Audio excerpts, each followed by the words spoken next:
Now I'd like to introduce our next speakers. Um, we have from Tufts University, Dr. Wenwei Feng. Dr. Feng is a policy analyst who focuses on health policy and primarily obesity-related policies, including menu labeling, active transportation, and the SNAP program. She also examines the impact of health and social safety net programs on health policy and health outcomes. Her current work is examining the role of local health departments in shaping a system to support healthy behaviors, as well as the role of dollar stores, which I'd be very interested in hearing about. We also have Dr. Peter Levine. He is Associate Dean of Academic Affairs at Tufts University and the Lincoln Filene Professor of Citizenship and Public Affairs in the Jonathan Tisch College of Civic Life. He was trained as a moral and political philosopher, but has spent most of his career conducting applied empirical research and organizing professional efforts related to civic life in the US, including a focus on civic education, voting rights, public deliberation, social movements, and the measurement of social capital. He also is the author of 8 books, and I'm very pleased to introduce, I believe it's Dr. Feng who will be starting. Actually, I think it's me, but we're sorry, Peter. Okay, no problem. Welcome. Wenwei's going to present some research findings in a couple of minutes with a PowerPoint. I was going to introduce everyone to the project more broadly, partly because we hope that it will engage people more broadly. So in a minute, I'll share my screen just to show a website, which we would love for people to find useful. So the Tufts University created the Priority Area Research Group on Equity. Let's just call it the Equity Research Group, crossing all the schools and colleges of Tufts and really hoping to be open to partners as well and kind of permeable. So we hope you'll join. I see Alice, among others. We have a good partnership with CTSI to start with. It's a group at this moment. It aspires to gradually develop into a full-fledged center, which would study equity. And that would mean lots of kinds of research, including sort of engaged research with community partners, international research, and so on. And from its very beginning, it's really interdisciplinary across the social sciences, health sciences, humanities, professional programs, the vet school, et cetera. At the moment, it's not a center, it's a group, and we have a signature project, which we chose partly in order to create a platform for a lot of collaboration across different backgrounds.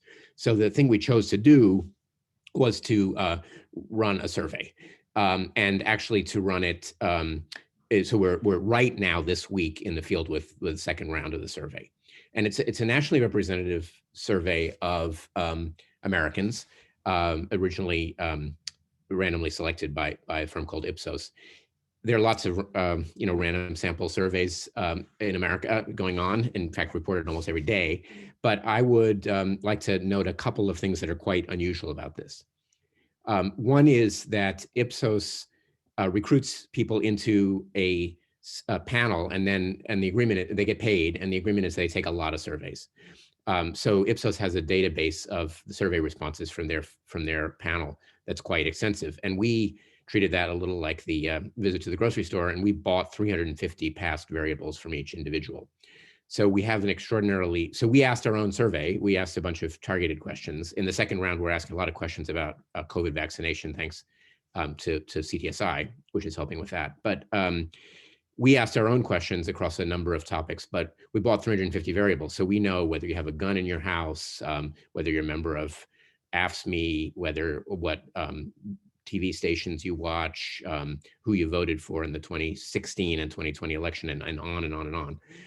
I think it's probably the largest array of kind of covariates that's available.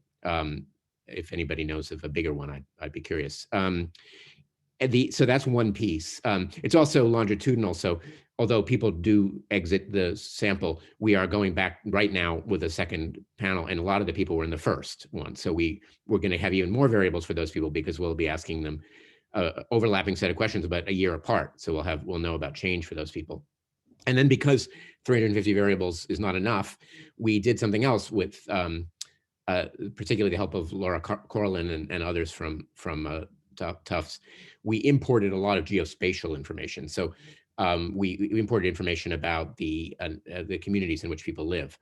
We're not attempting to describe communities. We don't have nearly a big enough sample, but we're using the community information to describe our sample. So we know whether you had a lot of particulate air pollution, whether your community is racially segregated, what the median income for your zip code is, and so on. So that gets us, I think by the time we're done at this point, we're gonna have 1,000 variables per individual. So those are some of the things that are distinctive. Now, the other is that we wanted to have a real public face for this. And this relates to the translational continuum. So the data at this moment is not available for a download unless you're part of the research team, but you can contact me to talk about becoming part of the research team. But what is available is some really user-friendly information. So on our website, which is equityresearch.tufts.edu, we have a number of things, including research briefs, which are like little blog post articles, and many more will come. But we also have this tool on the front page, and I'm sharing this partly for an example of a certain kind of translational research. So this is meant for, not for this audience that I'm talking to today, because you are all too sophisticated. This is for people who might not know any statistical terminology whatsoever. But it invites you to explore equity and inequity. So I'm going to, obviously you would be a little slower if you were the first visitor and you hadn't seen this before, but I'm going to choose a background variable that interests me. And I'm going to choose, gender, and I'm going to pick female. And then I'm going to choose something that I might be concerned about inequity of. So the top, I'm sorry, so I should go one bit slower. The top section here is a lot of demographic, basically, information, including, as I picked a gender variable, but I could have picked race, or I could have picked community assets or other things. Some of these are from the location, not from the individual. So does the person live in an area with a high median income? Down below are things that we might worry about because we might think that they are inequitable. Now, did you get tested? Did you have, do you believe you had COVID? Do you have health insurance? Do you have a vet? And more. I'm going to pick depression. So I then click see data, and it's always a little slower when everybody's watching. Okay, and what I get is a few things. I get an English language sentence which says, of all Americans who self-identify as female, 19% reported having depression in 2019. I get a little graph that shows that. And I get a map which shows where the people who fit in that category in our survey are located. So the people who are female and reported depression, where are they? Sometimes there's a geographical pattern. And all this is instantly shareable. With one click to make a tweet, for example. And the goal here is to, well, it's being used a lot in teaching that I know of. So people are being assigned, undergraduates are being assigned to explore this. But the goal was also to get it into the public debate so that you could tweet out a fact. Now, this fact is, you could say by itself, not that interesting. It might be artifact of how the question was asked. 19% is just a number. But what's interesting to me is the differences. So if we change it to male, I would just scroll back up and change it to male. The number is 9%. And that's outside of the margin of error.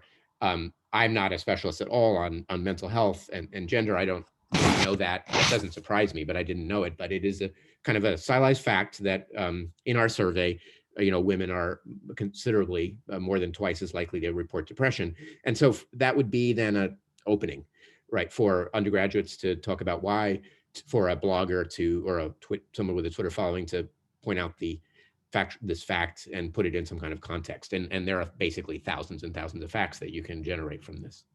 So the other purpose of the survey, though, is to do much more scholarly or scientific research. And it's a database. It's got a lot of measures. They're pretty carefully constructed. And so one can do real research, not just public facing. And so with that, I'm going to turn it over to Wenhui to talk about just a sample of the research, because there are scores of research papers being done right now. Thank you, Peter. So next, I will discuss the factors associated with COVID-19 vaccine intentions. So those vaccine intentions are the variables that we did design and field ourselves, not direct purchase.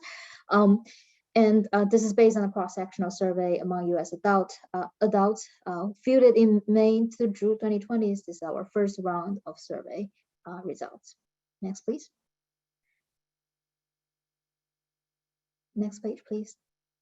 Thank you. I want to acknowledge that this study is performed by the Tufts Initiative on Equity in Health, Wealth, and Civic Engagement, and is sponsored by OPVR, and the collaborators is listed over here. Next, please. Thank you. So the background of the study is that the vaccine hesitancy has been on the rise in the past few decades, and for COVID, we want 70 to 80% of the population taking the vaccine to reach herd immunity.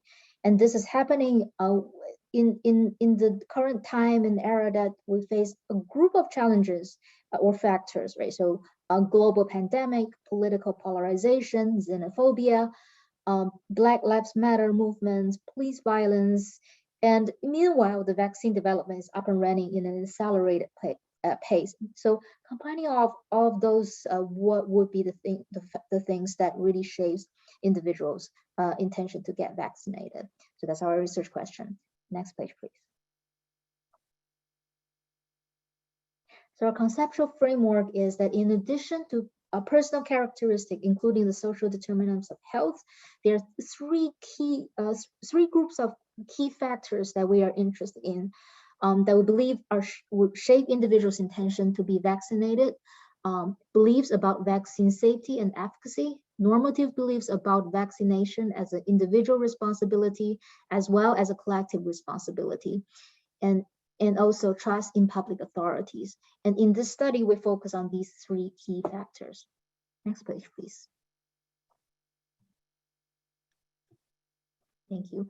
So to study this, like Peter mentioned, we use Ipsos Knowledge panel product viewed from May to June 2020 with a lot of variables from this. So to perform this study specifically, we first perform bivariate analysis to identify key predictors that are significant at a 0.1 level, and then we perform multivariable analysis.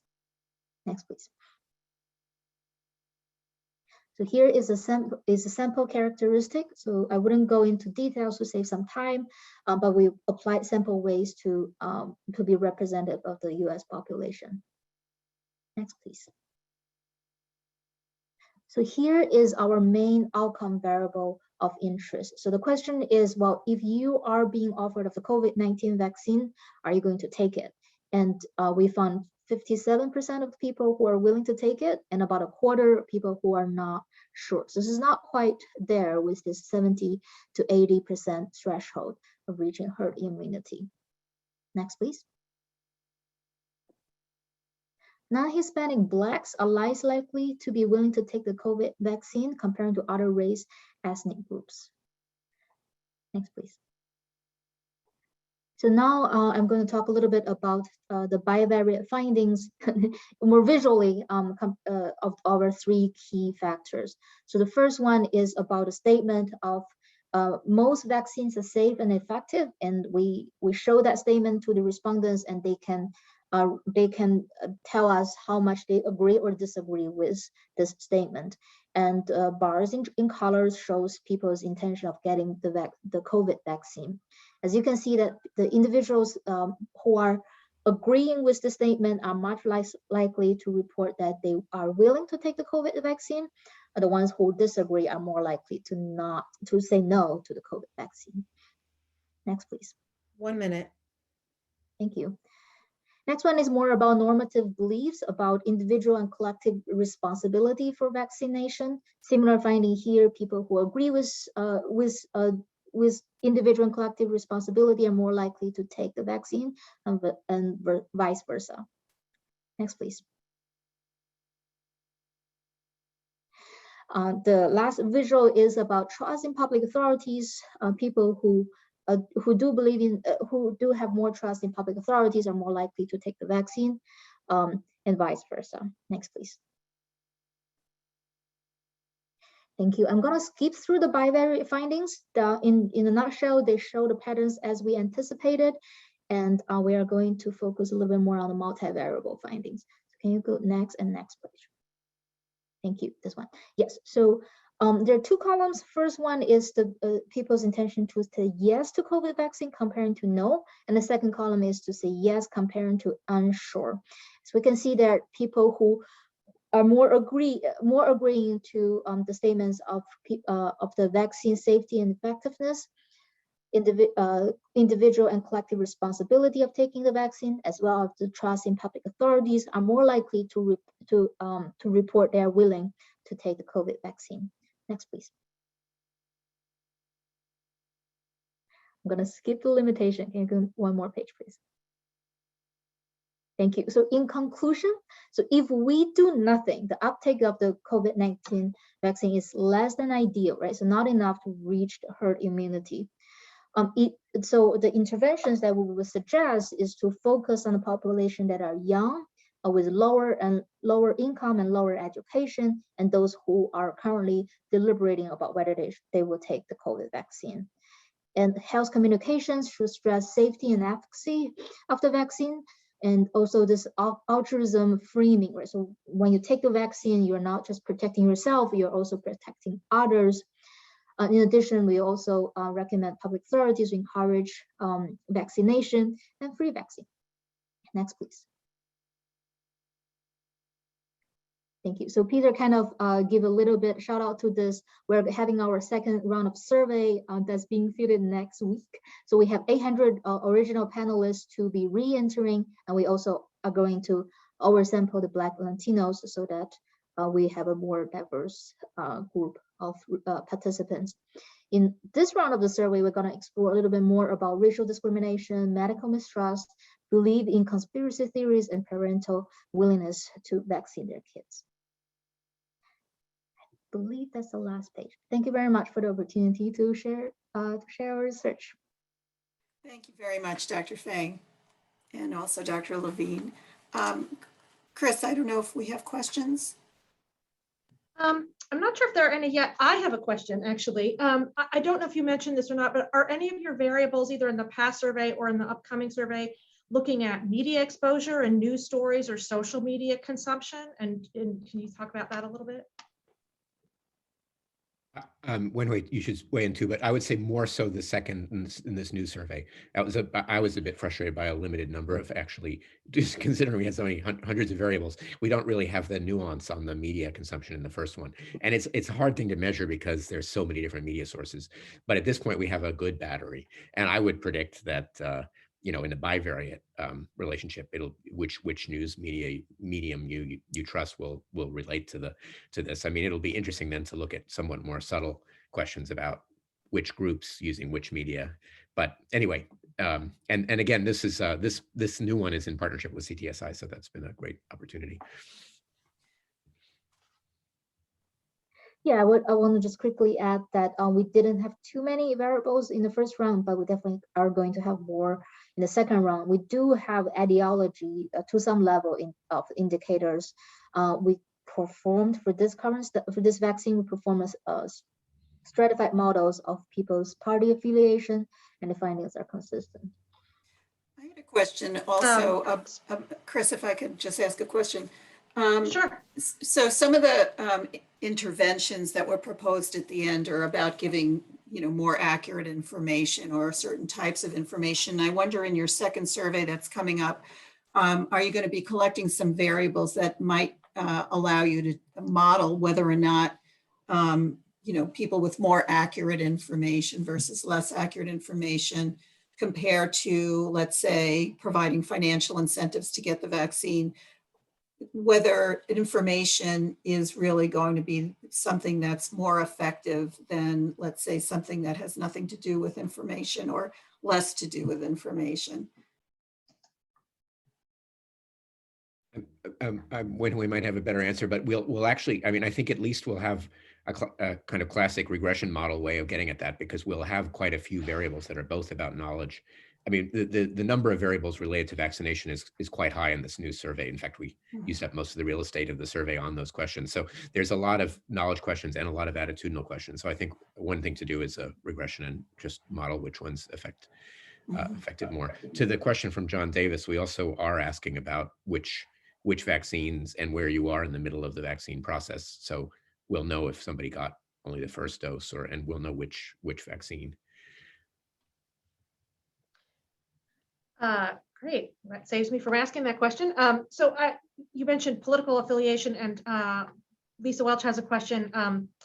Recently, a high-profile politician posed the question as to why someone who is vaccinated would care if a neighbor was or was not vaccinated. Could your results help shape responses to views such as this? I suppose, I mean, we don't have the epidemiological I mean, we're not doing anything epidemiological here, so we can't show that it works. And I suppose we don't directly have the answer to the normative question, which is whether you have an obligation, but we will be able to see who doesn't agree with that. Because we have a specific question about your obligation to get vaccinated to help other people and the effects of, so we'll find out which groups are not agreeing with that and whether it correlates with ideology or demographics. So if you assume you know the answer, which is people should be caring, then we'll be able to target the arguments. Okay, and I think we have time for one last question. What were the most surprising findings of your study, and how do you address that?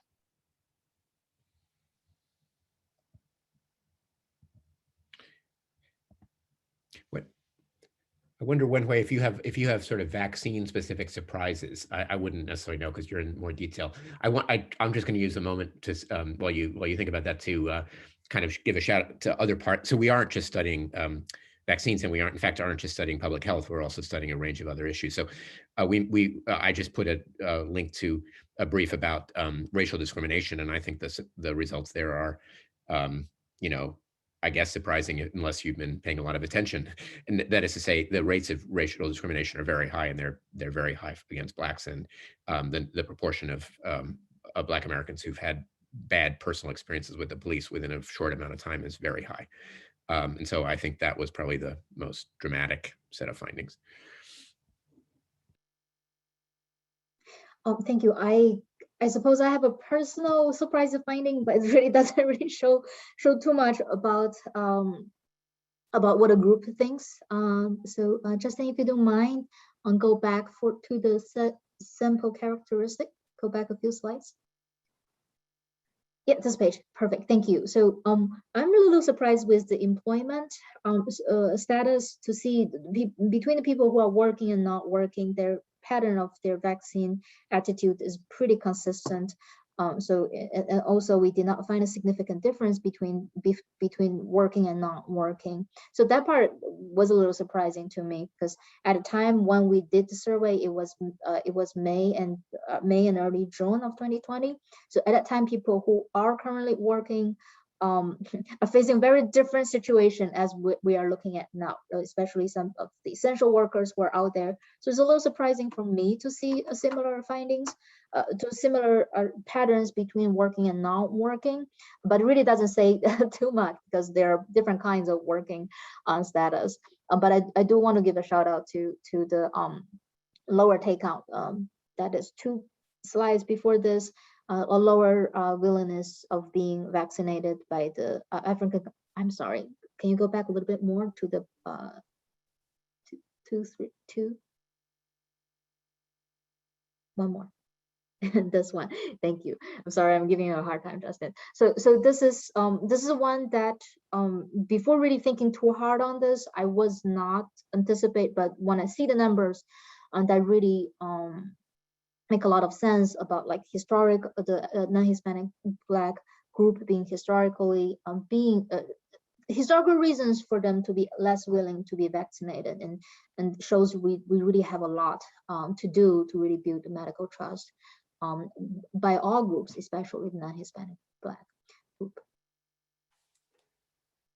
Thank you very much. This is absolutely fascinating, and it's a great database, and I'll just encourage everyone to dive into it and explore.